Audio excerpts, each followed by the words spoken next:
Assalamualaikum students, welcome to the class of science. How are you everyone? I hope you all are doing well. Students, आज हमने करना है written work. Open the page, index page of your notebook and write down the index. First of all, write the serial number, it's 14. Then write date, 7th of May. Next, write down the topic. Long question number 1 आज करना है हमने। मैंने page number 26 पे right करना है, आपने जिस पेज पे राइट करना है आपने यहाँ पे वो पेज नंबर मेंशन कर देना है। अब ओपन करें बच्चे कॉपी का पेज जहाँ पे आपने काम करना है और रेडी करें। सबसे पहले डेट लगाएं on the top of the page. 7 तारीख है आज, 5वां महीना है एंड 2021 लिखें। आज डे है फ्राइडे, डे 3 है आज हमारा, क्योंकि रिटर्न वर्क इस चैप्टर का हम तीसरे दिन में कर रहे हैं।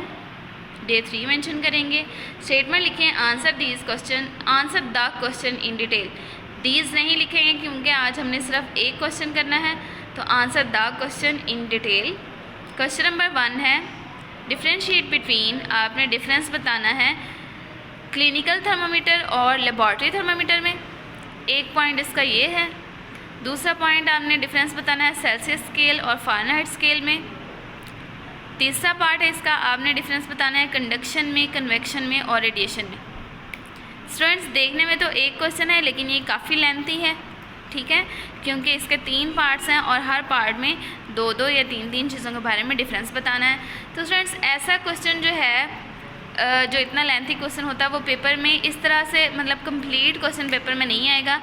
ऐसा हो सकता है कि आपको सिर्फ क्लिनिकल और लेबॉर्ट्री थर्मामीटर का डिफरेंस आ जाए, या फिर सिर्फ सेल्सियस स्केल और फ़ारेनहाइट स्केल का आ जाए, या फिर इन तीनों में से कोई एक पॉइंट या 2 पॉइंट आपको आ सकते हैं पेपर में, ठीक है।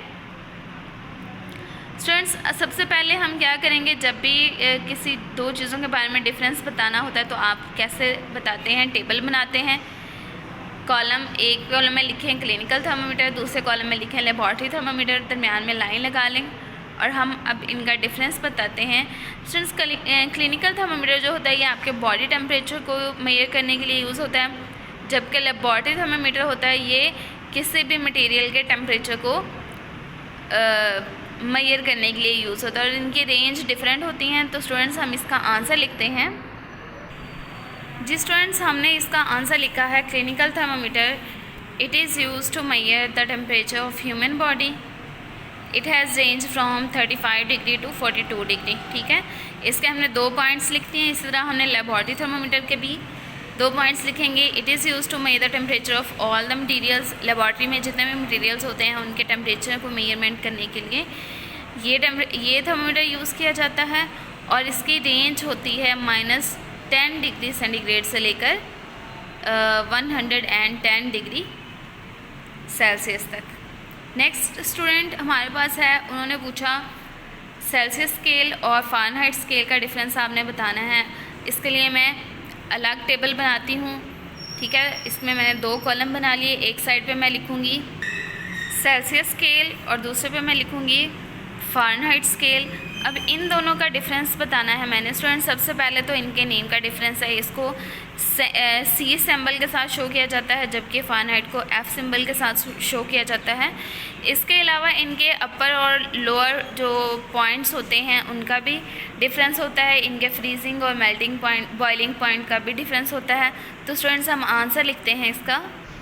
सो स्टूडेंट्स इनका डिफरेंस लिख लिया है हमने। This scale is indicated by degree Celsius, ठीक है, इसको सी के साथ शो किया जाता है और इसका लोअर फिक्स्ड पॉइंट होता है 0 डिग्री सेंटीग्रेड और अपर होता है 100 डिग्री सेंटीग्रेड।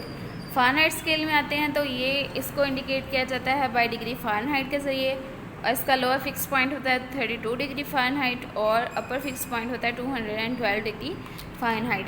तो स्टूडेंट्स हमारे जो क्वेश्चन नंबर 1 था उसके 2 पार्ट्स हमने कर लिए हैं, फर्स्ट वाला और सेकेंड वाला। अब हम बढ़ते हैं इसके 3rd पार्ट की तरफ जो कि है कंडक्शन, कन्वेक्शन और रेडिएशन में डिफरेंस। जब स्टूडेंट्स 3 चीज़ों के बारे में डिफरेंस हो तो हमने टेबल नहीं बनाना, हमने पॉइंट्स में लिखना है। नेक्स्ट पेज ओपन करें क्योंकि मेरा ये पेज ख़त्म हो गया है। आपका अगर बीच में नीचे 2-3 लाइंस रहती भी हैं तो स्टूडेंट्स उसको छोड़ दें और नेक्स्ट पेज पे ही करें आप भी। इस तरह से मैंने हेडिंग दे ली कंडक्शन की, कन्वेक्शन की और रेडिएशन की।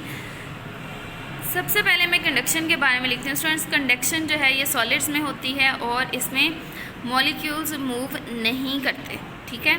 जबकि कन्वेक्शन जो होती है ये लिक्विड्स और गैसेस में होती है और इसमें मॉलिक्यूल्स मूव करते हैं।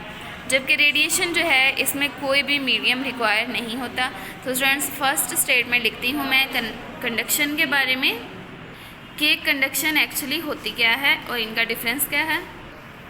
स्टूडेंट्स, कंडक्शन के बारे में 2 पॉइंट्स लिखे हैं मैंने। Heat is transferred without the actual movement of molecules, ये मैंने आपको पहले बता दिया है। और सेकंड इसका पॉइंट मैंने लिखा है, it can be in any direction, ये किसी भी डायरेक्शन में हो सकती है।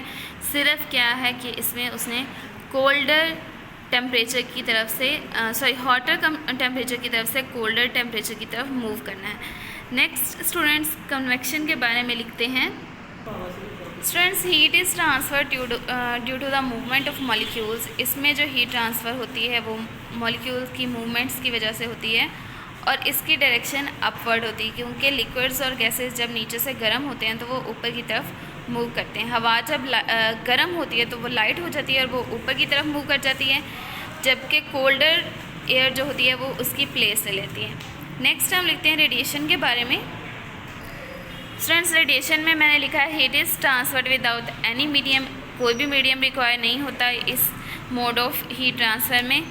It takes place in all direction, radiation किसी भी डायरेक्शन में हो सकती है, वो एक गर्म बॉडी से निकल के आस पास ऑल डायरेक्शंस में मूव करती हैं।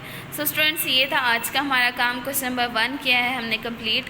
कल मिलेंगे नेक्स्ट लॉन्ग क्वेश्चंस के साथ, तब तक के लिए अल्लाह हाफिज़।